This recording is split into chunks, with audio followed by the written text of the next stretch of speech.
여러분 안녕하십니까? OBS 뉴스 오늘입니다. 대통령실에 외압이 있었다, 아니다. 이 수사를 맡았던 박정훈 전 수사단장이 정치적 목적이 있다. 최상병 사건을 두고 여야가 격하게 맞서고 있습니다. 이런 가운데 국방부는 임성근 해병대 1사단장의 혐의를 빼고 사실관계만 기록해 경찰에 넘기기로 했는데요. 경찰 수사로 실체적 진실이 밝혀지길 바란다는 고 최상병 부모의 바람은 이루어질 수 있을까요? 자세히 살펴보겠습니다.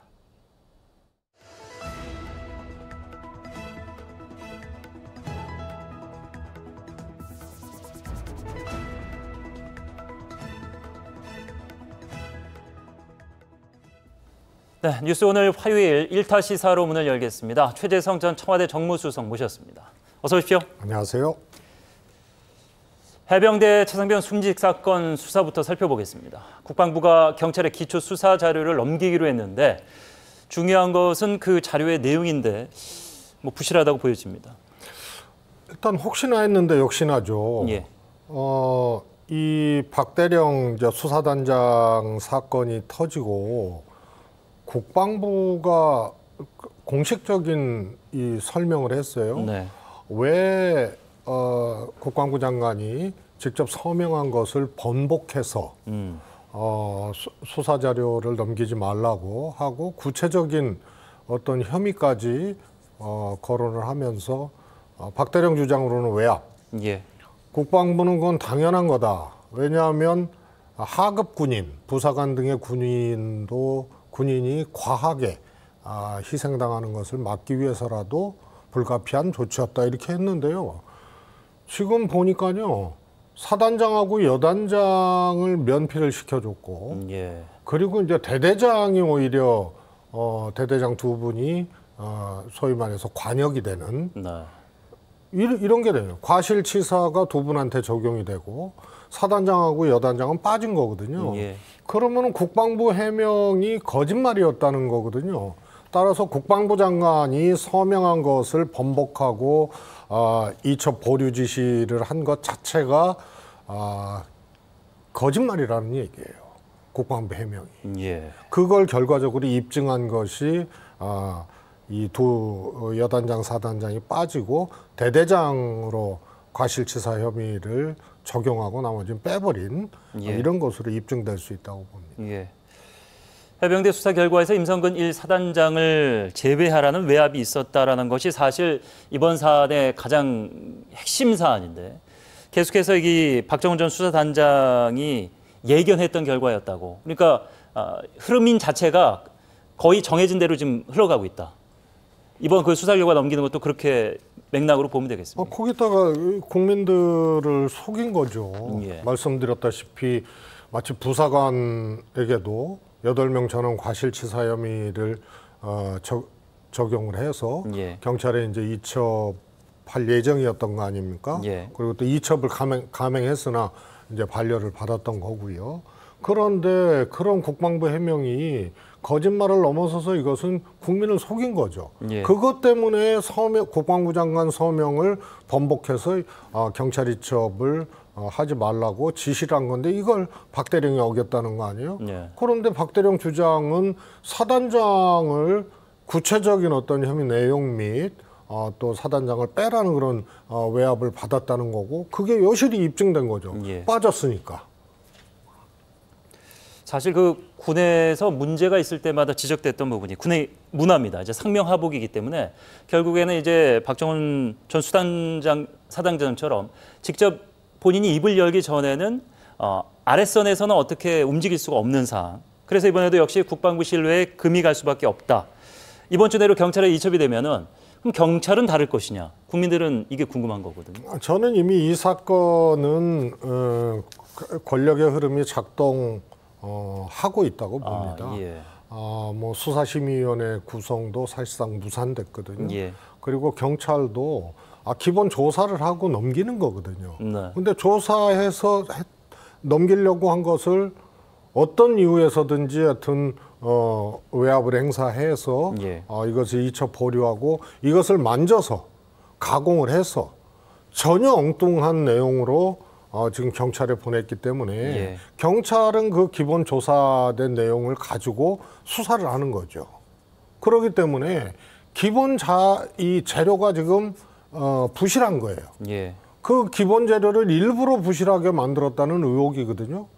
사단장을 빼려고. 예. 그래서 부실한 재료를 가지고 경찰이 제대로 수사하는 것은 이미 한계에 봉착했고, 그것이 아마 이첩 보류 지시를 서명에도 불구하고 번복해서 내린 근본적인 이유다. 따라서 국방부나 누군가 이것을 만지고 혹은 또 은폐 축소하고자 했던 예.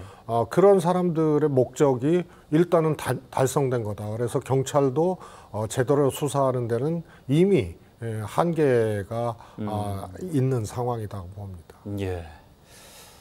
최상병 사건의 책임을 밝히는 일과 함께 박정훈 전 수사단장에 대한 항명 여부도 화두로 떠올랐는데, 이 문제를 두고 국회에서 격한 논쟁이 이어졌습니다. 어제 국회로 가보겠습니다. 영상으로 보시죠. 1사단장을 보호하기 위해서 지금 보니까 대통령실, 장관 등이 직접 개입한 사건 아니냐라고 의심을 할 수밖에 없는 정황들이. 의원님, 그렇지 않습니다. 박정훈 대령이 참석한 참모회의에서 보류하라라고 지시한 이후에 해병대 사령관이 그 지시를 번복한 적이 있습니까? 그게 없으면 당연히 항명이죠. 해병대 부사령관을 제외하고는 일체 오지가 않았습니다. 그렇다면 이것은 어떻게 되겠습니까? 반쪽만의 전체입니다. 야당이 힘의 숫자로 개의 요구를 했다는 점을 다시 분명히 밝힙니다. 이재명 대표가 이제 호떡집에 불이 났냐 이렇게 비판했는데, 결국에는 이제 국방부 장관이 해병대 수사 보고서에 경찰 이첩을 3차례나 만류한 것부터가 문제의 시작점이다. 국민의힘은 뭐 기초 단계인데 여기에서 무슨 외압을 행사했다 이렇게 볼 수가 있느냐, 수사는 이제 진행하면 될 거 아니냐 이렇게 맞서고 있습니다. 사인을 했잖아요. 국방부 장관. 예. 그리고 국방부 장관으로 갑자기 올라가서 한 게 아니고 그 절차가 있거든요. 예. 그러니까 해병대 사령관도 바보가 된 거고, 그다음에 참모총장 해참 총장도 바보가 된 거예요. 예. 그리고 마지막에 국방부 장관 사인을 한 거거든요. 예. 이걸 거꾸로 지금 뒤집는 거예요. 내용도 뒤집고 절차도 뒤집었어요. 그리고 우리가 착각하지 말아야 될 것이, 이게 뭐 전투에서 돌격 앞으로 했는데 이 명령을 어긴 거 하고, 예. 공정하고 정당한 조사를 위해서 부당한 어떤 외압이 오는 것에 명령하고는 예. 전혀 다른 거거든요. 군이 무조건 전투적 상황이라든가 전쟁적 상황이라든가 혹은 그에 준하는 훈련 작전 상황이라든가 여기서 무조건 상명하복해야 된다는 거 하고, 이런 어떤 절차나 내용의 문제를 가지고 문제를 제기하는 거하고는 조금 저는 성격이 다르다고 봅니다. 그래서 이 문제는 제가 보기에는 범법을 했다면 제가 보기엔 국방부 장관이나 이쪽에서 한 거예요. 국방부 장관이 바보가 아닌 이상 개통을 밟아서 해병대 사령관, 해군 참모총장 밟아서 올라온 최종 결재권자 국방부 장관이 사인해놓고 네. 이것을 다시 무슨 일이 있었는지 3차례나 번복 요구를 하는 예. 이런 것 자체가 비정상적이고 불법적일 가능성이 저는 크다고 봅니다. 예. 국방부 장관이 갑자기 자고 일어났는데 생각이 바뀌고, 갑자기 자고 일어났는데 어제 내가 했던 결정, 그다음에 합참 의장, 그다음에 해병대 사령관 개통 밟아서 온 거 이거 문제 있네. 이렇게 했다면 그거는 자질부족이죠. 네. 자, 박정훈 전 수사단장이 결국에는 이제 이게 항명인지 아닌지를 판단해 달라라는 취지로 먼저 요청을 했었는데, 군검찰 수사심의위원회, 법원, 검찰, 경찰 심의위원을 아무도 추천하지 않아서 이제 무산될 것 같은데요. 그러면 이제 인권위하고 소방청만 남는 건데요. 예. 우선은 이게 바로 심의위원회가 구성되는 게 아니고 규정상 각 단위에서 이제 추천을 하면 예. 그 중에 5명을 선발을 해서 거기서 부의를 하게 돼 있어요. 네. 그래서 거기서 이거를 수사심의위원회를 할 건지 말 건지를 결정하게 돼 있는데, 지금 5주체에서 3주체가 추천을 안 하기로 했으면 예. 이 부의 자체가 성립이 안 되기 때문에 이거는 무산됐다고 봐야 되는 거죠. 예. 그런데 경찰이 이 추천하지 않기로 했다는 논리, 이것은 이 사건하고 전혀 동떨어진 논리예요. 다시 말해서 고 최상병 관련된 이 군의 조사 자료가 경찰로 넘어갔고, 예. 그래서 이제 수사가 시작되는데 이 수사심의위원회를 박대령 요구한 수사심의위원회를 하게 되면 요 수사의 공정성에 영향을 미칠 수 있다는 게 경찰이 추천하지 않는 논리거든요. 예. 그런데 이거는 박대령의 항명 사건에 대해서 박대령이 나는 공정하게 예. 하겠다 해서 공익제보의 조사를 취지였는데 왜 그러느냐. 거부하고 한 거거든요. 그래서 이건 박대령 항명 사건이지 간접적인 연관은 있습니다만 본체는 박대령 항명 사건에 대한 수사심의위원회 여부예요. 그렇습니다. 그런데 경찰이 이걸 추천 안 하겠다고 한 논리는 곧 최상병 수사 기록이 넘어갔기 때문에 공정한 수사에 영향을 미칠 수 있기 때문에 안 했다는 엉뚱한 대답을 해요. 사안이 다른데. 사안이 다른 거죠. 네. 그래서 이거는 하여튼 뭐 알다가도 모를 일이에요. 이거는 국민적 이목이 집중된 사안이나 중요한 사건에 대해서는 수사심의위원회를 할 수가 있거든요. 경찰까지 어떤 외부의 손길이 갔다고 지금 생각하시는 저는 그러지 않으면 예. 아니면 뭐 질이 겁먹었거나 아니면은 그 논리 자체가 납득이 안 가잖아요. 항명 사건에 대한 수사심의위원회인데 이 엉뚱한 거를 갖다 둘러대서 추천하지 않는 이유를 대거든요. 예. 그래서 이게 알다가도 모를 일들이 자꾸 일어나는 거죠. 말씀하신 대로 이제 박 전 수사단장은 본인 스스로가 내가 이제 밝힐 수 있고 얘기할 수 있는 걸 다 하겠다. 그래서 항명을 했느냐 안 했느냐 그것만 판정을 내리면 되는데 왜 심의위원까지 추천을 거부하는지는 이해가 안 된다. 결국에는 이게 또 법으로 갈 것 같습니다. 박정훈 전 해병대 수사단장 그리고 해병대 1사단장 포병 7대대장의 법률 대리인인 김경호 변호사가 임성근 해병대 1사단장 고발을 했는데 항명 혐의와 관련해서 법적으로 어떤 조치로 이어질 수 있을까요? 우선은 만약에 그 임 사단장이 예. 직권을 남용했다 이렇게 되면 예. 그거는 이제 항명사건의 판단에 간접적인 영향을 미칠 수가 있죠. 예. 그래서 원래 그 해병대가 촘촘한 전국 조직이 아니잖아요. 예. 그러니까 이 수해 사건 때 관련 업무를 임 사단장의 지시를 해병대가 받는 것이 아니고 50사단의 이 지시를 받게 돼 있어요. 예. 근데 임 사단장이 내용이 어떻든 수색 작업을 하라고 지시를 한 거거든요. 예. 이거 자체가 위법하다는 거예요.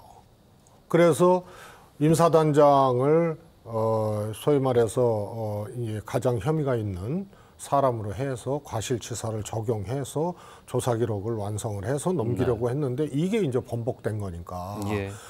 박 대령의 항명 사유의 직간접적인 요인으로 임 사단장의 법적인 문제가 만약에 된다면, 네. 만약에 그게 문제가 있는 것으로 판단이 된다면 영향을 미칠 수가 있는 거죠. 예.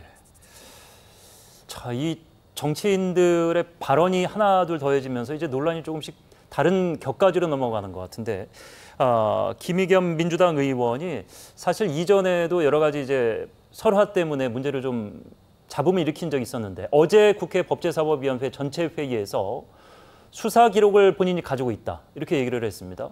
근데 국민의힘은 또 여기 가만히 있질 않았죠. 그렇다면 그거 기밀 문건 아니냐?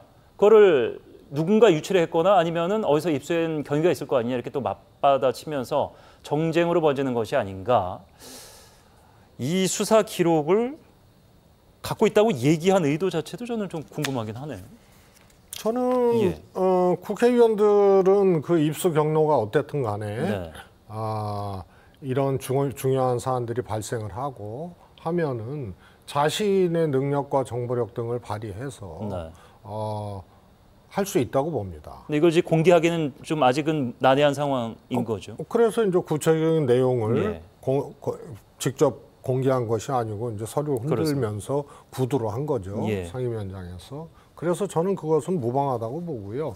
기밀이라고 했는데요. 수사 기록이 기밀이면 그것이 또 몇 급이냐가 또 문제거든요. 그렇습니다. 그리고 또 유족도 수사 기록 공개를 요구했는데 안 한 거 아니에요. 공개 범위가 아직 어디까지도 모르는 사안이고. 네네. 그래서 김의겸 의원이 토시 하나 또 밑줄 그면서 이런 수사 기록이라고 했다면 예. 만약에 그것이 기밀이라면 뭐 내부 보안일 수는 있어요. 예. 근데 만약에 기밀이라 하더라도 그것을 구체적으로 적시하고 언급하고 또 하면서 한 것이 아니고 흔들고 일부를 말로 한 거거든요. 예. 그래서 저는 큰 문제는 없다고 봐요. 여하튼 본인이 갖고 있는 건 맞는 것 같은데 그럼 누구한테 건네받았을 것이냐, 결국엔 또 누가 유출했느냐, 유출의 위법성은 없느냐, 또 일로 이야기가 번질까 봐. 그거는 본질적인 문제는 아니죠. 사실. 네. 이것의 이제 은폐 축소, 그다음에 뒤집기. 그래서 결국은 빼기고 힘있고 고위직에 있는 사람들은 보호되고 그렇지 않은 사람들은 희생되고 예. 이런 과정에 입법부의 일원으로서 조사하고 정보를 취합해서 이것을 바로잡으려는 노력의 일환으로 볼 수 있기 때문에요. 예. 저는 큰 문제 없다고 봅니다. 앞서서 이제 군의 신뢰성 얘기하셨고 경찰로 이첩이 돼도 이렇다 할 결과는 나오지 못하고 결국에는 이미 정해진 거 아니냐 이런 의견을 주셨는데 사실 그 현 정부 들어서 이런 합당한 추출로 넘어갈 수 있는 이유가 어떤 일이 발생했을 때 뭐 이태원 참사도 그랬었고 최근에 수해도 그랬었고 잼버리 대회도 그렇고 결국엔 윗선은 모두 살려놓고 현장에 있던 사람들이 책임을 지고 결국엔 어느 선에선가 꼬리 자르기로 끝나는 행태가 계속 반복되고 있거든요. 이번 사안도 그렇게 될 가능성이 그럼 농후해 보이네요. 저는 그렇다고 보고요. 그런 일들이 계속 반복되고 있지 않습니까? 그래서 장관이 책임져야 될 일을 부처의 이제 실무자가 책임지고 살아 돌아왔죠 결국은. 네. 예. 그리고 뭐 하여튼 또 대통령실에서 또 책임져야 될 일을 또 잼버리도 사실은 그건 국가 행사이기 때문에 예. 정부에서 책임져야 될 일을 전북도나 심지어는 군에까지 미루고 전북도민들이 굉장히 좀 힘들어하고 있다는 얘기가 네, 전해지고 그래서 그거는 뭐 전북도만큼의 책임이 있을 수는 있어요. 예. 그러나 본 책임은 정부예요. 예. 그런 것이 명확한데도 자꾸 밑으로 책임을 미루고 그리고 뭐 장관들이나 수장들이나 핵심들은 뭐 하여튼 자리와 생명을 유지를 하고 예. 이런 것들이 반복이 되면 결국은 국정운영 시스템이 무너지는 거예요. 예. 누가 책임감 있게 누가 또 이 대통령과 또 정부를 믿고 일을 합니까? 그래서 저는 이런 것들이 그러지 않아야 되는데 뚝이 무너지는 이런 하나의 균열로 작동을 하고 있다고 봅니다. 예. 참 좋은 의미는 아닙니다만 다사다난 다이내믹한 대한민국의 여러 현안들 때문에 이번에 살펴볼 현안의 인물이 굉장히 오랜만에 등장을 합니다. 김남국 민주당 의원, 일명 이제 코인 사태의 장본인이었는데 불출마 선언을 공식화했습니다. 눈물을 보였다는 얘기도 있고 다시 한번 고개 숙여 사과하겠다. 징계한 결과와 관계없이 내년 총선에 나는 나가지 않겠다. 저의 바람은 남은 임기 동안 안산 시민을 위해서 맡은 바 소임을 책임을 다하는 것이다 라고 얘기를 했습니다. 여기에 이제 좀 부정적인 질문 먼저 하나 드리면은 국회 윤리위 심의 결과를 얼마 남지 않은 시점이었다. 그래서 여하튼 의정 활동은 지속하기 힘들고 지속하더라도 한 8개월여 남은 앞으로의 총선을 바라본다면 본인이 살자리를 차려서 꼼수를 부린 거 아니냐 이런 시각이 있는데 어떻게 보십니까? 우선 저는 김남국 의원이 이 코인 사건이 터졌을 때 초기에 민주당도 문제 있었고 대응이 김남국 의원도 문제 있었다고 보거든요. 민주당은 김남국 의원의 해명에만 맡겼고 예. 당으로서 이것에 대한 신속한 판단과 대응을 못했어요. 예. 김남국 의원은 이것을 또 다른 이제 검찰 탄압으로 그렇게 포장을 했어요. 근데 김남국 의원이 뭐 이 윤리 징계의 기준도 될 수 있겠습니다만 실제로 범법을 했느냐? 예. 저는 아니라고 보거든요. 그러니까 검찰 수사도 더 진행이 안 되는 거예요, 지금. 범법을 안 했기 때문에. 예. 결국은 이 코인에 투자한 자금을 불법적으로 어서 조달을 했던가. 혹은 코인 관련 회사에 소위 말해서 이 혜택을 받고 코인에 종잣돈을 삼았는가. 뭐 이런 등등이 불법적 요인인데 예. 그런 거는 잘 발견이 안 돼요. 그런데 이것을 검찰이나 이런 데 하나의 탄압으로 이렇게 몰아간 것도 김남국 의원이 우스꽝스러운 거고. 예. 그러면 이제 징계도 결국은 국민의 공복으로서, 국민의 대표자로서 이 선출직 공직자로서 이게 적절한 행위였느냐 이렇게 가는 거거든요. 매우 부적절한 행위였죠. 예. 그러나 법적인 문제하고는 좀 달리 봐야 되기 때문에 그렇습니다. 징계 수위하고도 영향이 있는 건데 예. 본인이 그렇게 탄압으로 몰고 가고 그리고 지금 이제 윤리 앞두고 또 저렇게 하니까 또 이 사실 불출마 결단이라는 것은 국회의원에게는 굉장히 큰 그야말로 결단이거든요. 예. 그런데도 좀 사시로 저런 결단을 또 보게 만드는 그런 것도 시기적으로도 조금 적절치 않은 시기에 했기 때문에 예. 초래하지 않았느냐 이렇게 봅니다. 예. 말씀하신 이제 더불어민주당이 초기에 사안을 좀 자세히 보겠다, 불법 여부를 따져보겠다고 한 2주간을 뭉갰던 점.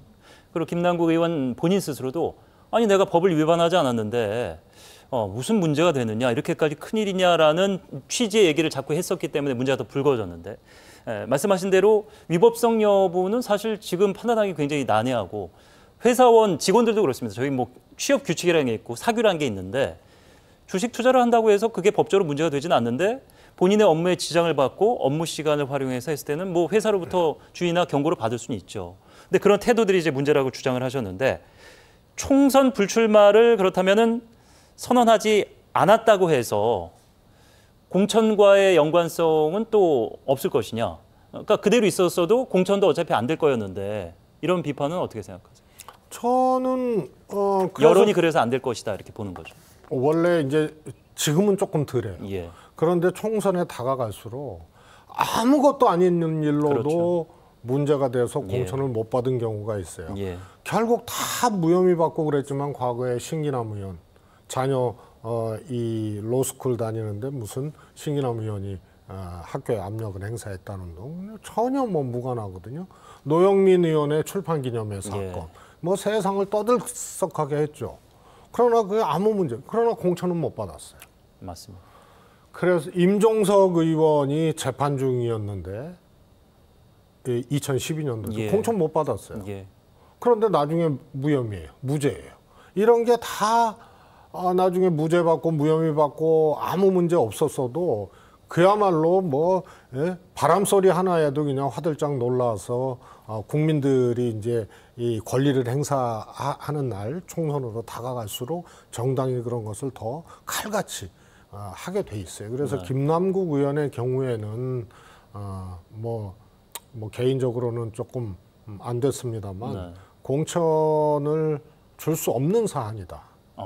왜냐하면 새로운 또 논쟁거리, 새로운 불씨를 만들고 그 와중에 예, 총선을 예. 치른다는 거는 예. 전체의 구도에 영향을 주기 때문에 예. 어려운 사안이었다고 봅니다. 그렇다면은 뭐 이제 안산 시민들의 마음을 뭐 이제 설문조사 결과가 있을지 앞으로 누가 할지 모르겠습니다만 김남국 의원 이 사태를 바라보면서 이후에 이제 이 지역의 의원 후보로 등록될 사람에 대해서 더불어민주당 후보군에 대해서 좀 부정적인 생각을 끼칠 거라고 보시는지? 그럴 수 있습니다. 네. 지역구에서 유권자들이 자기 권리를 행사해서 지역 대표를 뽑았는데 네. 국회의원을 뽑았는데 불미한 일로 불출마를 했고 그래서 새로운 후보가 또 같은 당의 새로운 후보가 나온다면 영향은 있죠. 그러나 총선은 전체 구도와 해당 지역의 유권자 구도 성향 이 속에서 치러지는 거기 때문에 그래서 보통은 각 정당에 좋은 지역구가 있고 경합 지역이 있고 또 안 좋은 지역 이런 데가 있지 않습니까? 그래서 지역구 상황과 전체 총선 구도 속에서 움직여지기 때문에 예. 제가 보기엔 그것은 김남국 의원이 출마를 하면은 그것이 강하게 영향을 받을 수 있어도 불출마를 하게 되면 간접적 영향은 있을 수 있겠지만 큰 변수는 아니라고 봅니다. 예. 그 얘기는 이제 잠시 후 살펴볼 내년 총선과 관련된 이슈에 대해 한 번 더 여쭤봤고요. 수위를 낮추기 위한 뒤늦은 이제 꼼수 불출마라는 비판 속에서 소위 위원들 오늘 오전에 징계안에 대해서 무기명 비밀 투표를 진행할 예정이었는데 일단 미뤘다는 것 같습니다. 아예 취소를 했는지 모르겠습니다만 김남국 불출마 선언했으니 오늘 표결하지 말고 다음 주 회의를 한 번 더 열어서 표결을 할지 보자. 민주당이 일단 제안을 했다. 이양수 1소위 위원장이 얘기를 했습니다. 이게 어떻게 보면 이제 징계 수위에 영향을 미칠 것이냐, 결국에는 작더라도 면죄부로 작용할 것이냐, 이 부분인 것 같은데. 저는 개인적으로 정치적으로는 저것이 대단히 문제 있는 사안이기 때문에 선출직 공직자로서 매우 부적절했다고 보고, 예. 그리고 민주당도 공천 줄 수 없다고 판단했어요, 저는. 예.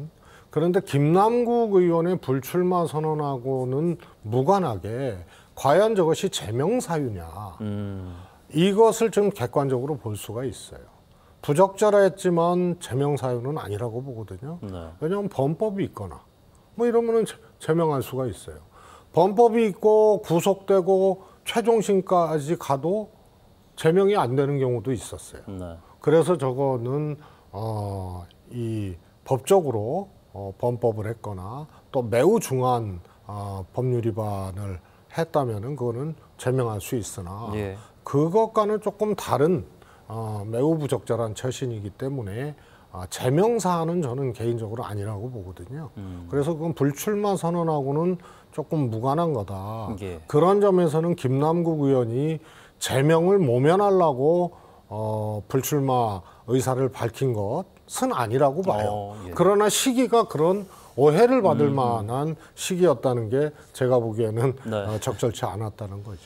최 전 수석께서는 그렇다면 이제 제명까지는 좀 그렇다라고 말씀하셨는데, 재미있는 것이 이제 징계 수위를 결정하는 국회 결정에 여야 의원이 동수입니다. 3대3.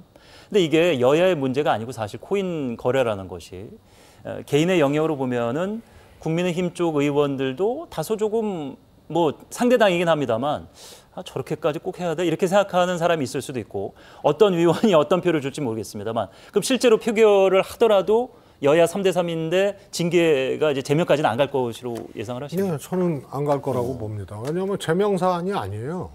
저거는 법적으로 정말로 큰 위법을 저질렀거나 뭐 이랬을 때 제명 사유인데 예. 지금 뭐 구속됐거나 혹은 뭐 관련된 이 불법 행위가 뭐 드러나서 뭐 문제가 됐거나 이런 건 아니잖아요. 그래서 선출직 공직자로서 왜 저런 짓을 했느냐는 거거든요. 그래서 제명 사유에 해당하지 않고요. 국회의원 제명은 뽑아준 국민들의 권리가 있고 이제 대표성이 있는 거 아니에요. 예. 그래서 함부로 제명을 못 하는 건데, 그래서 역대 두 번인가밖에 없었어요, 제명이. 그런데 법적으로 문제가 되지 아니한 상황에서 제명한다는 것은 그거는 좀 맞지 않는 사안입니다. 예. 자, 경실련이 국회의원 가상자산 현황 전수조사 촉구 기자회견을 열었습니다. 개정된 국회법에 따라서 국회의원 본인 명의의 가상자산 소위 현황 및 변동 내역을 신고받고 11명의 내역을 공개를 했는데, 이 본인의 한정된 등록이다 보니까 이게 이제 실제 수에 턱없이 부족할 것이다. 그러니까 본인이 이제 본인으로 몇 명은 했겠느냐 이거죠. 특히나 이제 김남국 의원 같은 경우는 아닙니다만 이제 결혼하고 자녀가 있고 형제자매가 있으면은 뭐 차명이나 가족 다른 명의로 했을 텐데 이것까지 다 들여다봐야 되지 않느냐, 이런 의견인 것 같은데. 우선은 하여튼 먼저 뭐 이렇게 자진 신고를 하거나, 또 김남국 의원의 경우에도 이제 제일 먼저 문제가 돼가지고 엄청 흠씬 두들겨 맞은 거죠 지금. 예. 그런데 뭐 권영세 장관 문제, 또 김은걸 위원 뭐 이렇게 쭉 있잖아요. 예.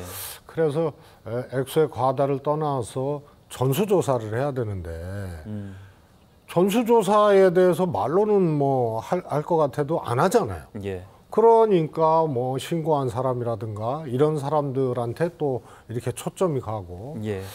그래서 저는 그렇게 생각해요. 저런 것도 규정이나 뭐 이런 걸로 빨리 만들어서 정하고, 그래서 선의에 의존해서 전수조사 하겠지. 뭐 이렇게 갈 것 같아도 그게 규정이 없으면 그렇죠. 또 잘 안 되는 거예요. 시대 흐름에 따라서 이것도 자산이잖아요. 결국 돈이 들어가서 산 건데. 그 일례로 이제 민주당이 예를 들어서 검찰에 기소가 되면 즉시 당원권을 정지한다. 그럼 이거 이재명 대표한테도 적용될 거냐? 혹은 누가 막 그래서 막 논란이 또 되고 그랬잖아요. 예. 근데 그런 사안들은 한 정당에서 그렇게 당원 당규로 정하면 안 돼요. 예. 법으로 정해야죠. 그리고 자당의 귀책으로 인해서 보궐선거가 났다. 그러면 후보를 내지 아니한다. 혹은 후보를 안 낼 수도 있다. 이런 규정이 있잖아요. 그거 가지고 막 그게 아니고 법적으로 정해야죠. 예. 그러지 않으면 항상 저런 문제가 나와요. 자진신고한 사람이나 먼저 이 문제가 된 사람들은 흠씬 맞고 예. 그렇지 않은 사람들은 또 잘 안 보이고 이런 것을 규정이나 뭐 이런 걸로 해결을 해야지 되지 않나 싶습니다. 예. 현역 의원 개인의 흠결과 관련해서 점점 더 예민한 그런 시기로 가고 있습니다. 여야 할 것 없이 지금 뭐 이제 가을에 초입에 들어서는 쳐서는 아직 제가 알기로는 안 됐는데 그럼에도 한여름 더위가 아직 이어지고 있기 때문에 가을이 언제 시작될지 모르겠습니다만 가을이 오고 이제 겨울로 넘어가는 단계가 되면 이제 공천과 내년 총선 얘기로 그득할 텐데 자 이번에 그래서 수도권 총선 얘기를 미리 좀 해보도록 하겠습니다. 총선 위기론이 이제 국민의힘에서 불거지고 있습니다. 자중 질환이다. 뭐 이런 얘기까지 나오고 있는데 촉발된 것은 이제 윤상현 의원이 언론에서 했던 얘기들과 당의 지도부와의 어떻게 보면 이제 오가는 설전이었습니다. 이철규 당에 대한 우려를 배 침몰시키는 행위로 비유했는데 부적절하다. 당이라는 배에 좌초된다면 가장 먼저 죽는 사람은 저 같은 수도권의 의원이다. 이제 윤상현 의원이 이 이전에 우리 당의 내년 총선에서 좀 수도권이 어려울 것 같은 얘기들이 있는데 당내 무슨 뭐 암덩어리들이 좀 있어서다 뭐 이런 얘기를 하면서 자극을 한 거죠. 그랬더니 이제 김병민 최고위원이 말도 안 되는 위기론 불러일으켜서 지지층 이탈할 수 있다. 이게 이제 그러면서 당 지도부에서 윤 의원을 바라보면서 본인이 지금 수면 위에 있지 않고 사람들의 입을 이제 불미스러운 일이 이전에 있었기 때문에 본인의 어떤 존재감을 부각시키기 위해서 노이즈 마케팅이라도 하려는 거 아니냐 이렇게 개인의 어떤 잘못된 시각으로 몰아붙이면서 이 사안이 갈등으로 번지고 있는 상황입니다. 저는 이제 이 총선은 네. 어느 정당이 압승할 것이다 했는데 거꾸로 결과가 나온 경우도 왕왕 있거든요. 그래서 그 원인들을 보면 총선을 치를 때 그 예. 정당이 형편없거나 안에서 아주 거의 뭐 화약과 터지듯이 눈 뜨고 나면은 사고 나고 충돌하고 싸우고 도망가고 뭐 공천 놓고 그냥 예. 이 드제비하고 막 이러면은 압승을 예상했지만 예. 모든 조건에서 압승이 예상됐지만 거꾸로 진 경우가 있어요. 여당 지금 집권 여당 국민의힘 경우에는 대통령의 그립이 아주 세거든요. 그리고 김기현 대표도 대통령실에서 만들었다 하는 말이 나올 정도로 1등 후보들 다 주저앉히고 김기현 대표가 된 거 아니에요? 포진된 최고위원들도 친윤계로 다 그렇습니다. 그래서 지금은 친윤 아닌 사람이 없는 거예요. 네. 국민의힘에. 네. 그런데 대통령 그립이 세고 비교적 안정돼 있거든요. 그래서 저는 총선에서 이거는 굉장히 국민의힘 입장에서는 장점이라고 봐요.